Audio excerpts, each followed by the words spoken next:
Montrezl Harrell spoke with the media yesterday for his first time since leaving the Clippers for the Lakers. The reigning sixth man of the year said joining the Lakers was a, quote, business decision. And when he was asked if the Clippers wanted him back, he replied, obviously, it doesn't seem that way, does it?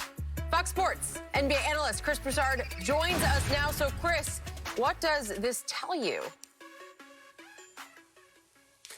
It tells me that Montrez is right on the money. I've talked to somebody close to this situation, and I'm told the Clippers did not want Montrez back. They felt like his personality wasn't a good fit for that locker room. Right or wrong, they felt, it was he was obnoxious, and it just was a big contributor to their locker room and chemistry problems last year. So it also was magnified because that team, and this still is a problem, they don't have a leader. As great as Kawhi Leonard is, he is not a leader. As great as Paul George is, not a leader. And Patrick Beverley's kind of silly and loud and all that, but not a leader. Lou comes off the bench, not a leader. So there was nobody in that locker room to kind of get Montrez to chill out or, whatever, fix it. And so it was a problem. So especially with them being able to sign Serge Ibaka, the Clippers actually feel this was addition by subtraction. So Montrez is right on the money with that. Now, I think he won't be a problem whatsoever in the Lakers locker room because they do have leadership. And he has great respect for LeBron. Obviously, LeBron is a great leader. So I don't foresee this being any problem for the Lakers that it was for the Clippers. As far as which team kind of had the best free agency, look, early on, the Lakers were just smacking the Clippers around. I mean, it was a rout. But with getting Serge Ibaka, man, I love this move. I can't scream enough about how good this is for the Clippers. He gives them a 7-footer. We know they needed size, especially against Denver and the Lakers. And he can protect the rim, but also step out, hit the three-pointer. He's a great locker room guy. He's smart on the court, so that improves their basketball IQ, which is what Kawhi wanted. And also, Luke Kennard wasn't a bad addition if he could stay healthy. He's a really good player if he can be healthy. All that said, it's the Lakers. Thank you. I mean, the Lakers. What they have done going into last season, we know they got the best duo. But do they have enough of a supporting cast, enough of a bench? Now, they still probably have the best duo, assuming LeBron doesn't fall off more than a fraction at age 36. And they've got a great supporting cast. They got the two best six men last year in Montrez and Dennis Schroeder. And then Wes Matthews gives them the 3-and-D that Danny Green or Avery Bradley, you lose with them. Marc Gasol is a smart defender, stretches the floor, can shoot the three. A little bit of rim protection, even though he's not a leaper athletic. Only thing they lost was athleticism at the rim with Dwight Howard and JaVale McGee. Outside of that, they're better. They are the runaway favorites in the whole NBA.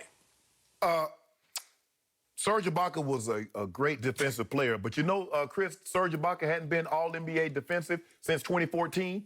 And last year, would you believe this? Marc Gasol averaged more blocks than Serge Ibaka. The great rim protector, Serge Ibaka. Marc Gasol averaged more blocks. Well, Gasol started. He got to play more minutes. We'll see how that works out now. And Marc Gasol can pass. He's a very good passing big man. Serge. Pass the pick and roll. Now we can pick and pop. We weren't going to be able to do that. We could just pick and roll to the rim with Dwight and JaVale McGee. Now we can pick and pop. Can you imagine how many lobs Trey's going to get now? But the one thing the Clippers didn't improve, Chris, you came on here last week, said it would be a slam dunk if they got Rondo. Who is going to run the point? Nobody. Who is going to back up LeBron? And they know it. Yep. Where is playoff Rondo for the Lakers? We got Who Schroeder, is he? We got Schroeder and Caruso. Schroeder, playoff Schroeder. Good luck. We got Rondo paid. Yeah. Remember now, nobody wanted Rondo. The Lakers picked up Rondo for $2.5 million, right, Chris? Time out. I think it's my turn. Your turn. Chris, I'm having the best time sitting over here listening to my man Shannon Sharp try to duck and dodge the truth that you just spoke, Chris Broussard just spoke. What do you... Which is that after you gloated all day yesterday, we got Trez. We stole Trez from the Clippers. He didn't want to be a Clipper. He wanted to be a Laker. Timeout. Sorry, the Clippers did not want him. He was a bad fit in many ways, shapes, and forms because he was a bad fit defensively. When they were in the bubble in the playoffs, he was a liability on defense against Denver. I'm sorry, now you get the liability. So good luck with your second unit liability. Watch him. Okay? Watch him this year. No bubble. He's like 6'6", maybe. Don't worry about it. He played like 7 foot. You are going to so miss Dwight and JaVale, as Chris just pointed out, because you don't have that athleticism at the rim anymore. You don't have that kind of rim protection. Anthony can't give you that kind of rim protection. Oh, he can. But don't you worry about Skip. Why you worried about what AD got? AD is a champion. He's going to be a different animal. Listen, Montrezl Harrell became, as Chris pointed out, a big problem in the locker room, a big problem for Kawhi Leonard and especially for Paul George. According to our man Chris Haynes, they clashed during and after Game 2 of the Denver series, and Montrezl is all over him saying, you're never wrong. You never admit you're wrong. You're right. Yeah, okay. Well, we'll see how that works. We'll see how LeBron likes having that big personality in his locker room, because when things start to slip south a little bit, you better be ready. When have you heard that in the locker room with LeBron James? Everybody that have problems, they said that about Rondo. Was Rondo a problem? They said that about Dwight. Was that a problem? All that stuff that JaVale normally would do, taking threes and dribbling the ball, jumping up in the stands, was that a problem? It wasn't, because you got the break of your life. You went to a bubble that nobody else wanted to be in except you guys. So congratulations for your pandemic championship. You know what the Trez Harrell signing reminds me of? Yep. Tom Brady signing with Tampa. He went to Tampa because New England didn't want him back. Doesn't matter how you get there, Chris. You just compared Montrezl Harrell to Tom Brady. You see what I said? Now, Chris. Now you're really reaching. Chris, you heard what I said. I said the signing. Oh, God. I like the Schroeder and Gasol, and I like Montrez, but Schroeder and Gasol, I think they're better signings than Montrez. Okay, do you think Schroeder's better than Rondo? Again, he was a problem there. Schroeder or Rondo? Who you got? Only question, he's definitely better during the regular season. I think you'll even admit that. The only question is, we know playoff Rondo is special, but let's be honest, playoff Rondo, as great as he was, part of that is because the expectations are low. Now, nobody's expecting Rondo to be what he was, in Boston. So when he comes in and plays well, it's like, oh, wow, Rondo was great, and he was. It's just like Dwight, though. Dwight, everybody raved about how well he played last year. Why? Because nothing was expected. Right. He was a shadow of what he used to be when he was a star, but because nothing was expected, it was like, hey, Dwight was really good. So I think Schroeder is definitely a better player than Rondo at this point. And even if he doesn't take it to another level like Rondo does in the playoffs, I think Schroeder will be better for them in the playoffs than Rondo was. Because you have to also understand, you look at Rondo, you look at normally when he went places like the Pelicans, he had AD. He goes to Sacramento, he had Boogie.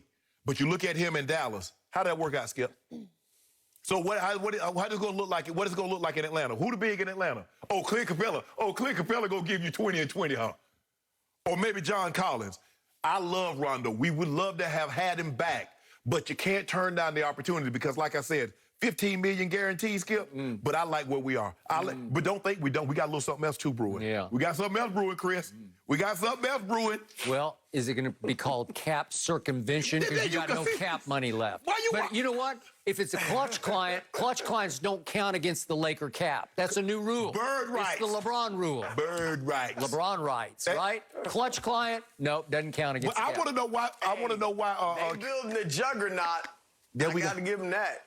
Got something for you. Kawhi. I want to see what the commercial is. What commercial you think they're going to shoot this year? When he took his little shot, the little king, little crown? You ain't mentioned that, Skip.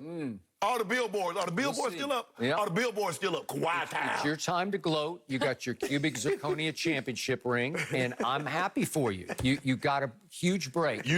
But you guys are both, you're underestimating how much you lost in Rondo and Dwight in Danny Green and JaVale and Avery Bradley, all tough defensively. You fell so far defensively that it'll start to show itself early next year. Just wait and Wes watch. Matthews can play defense.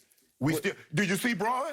Did you see Bron play defense? Yeah, you remember when LeBron sat in the chair on Kawhi and Paul George on the final possession? You remember that? When he said, when they called him, they're like, well, who you want? Hey, go, who you want?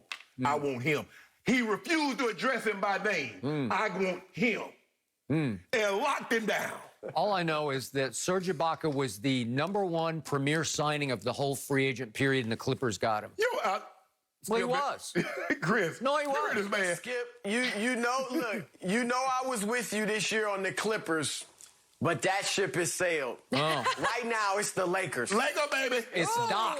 Laker Nation. Yeah, we'll see. We are Laker ending Nation. the conversation for right now. Chris, we actually are going to have you back in a bit, so please don't go too far. But first, did Tom Brady just snub another opposing QB last night? Stick around. Shannon has a lot Put to your say. hand down. Stay with us next.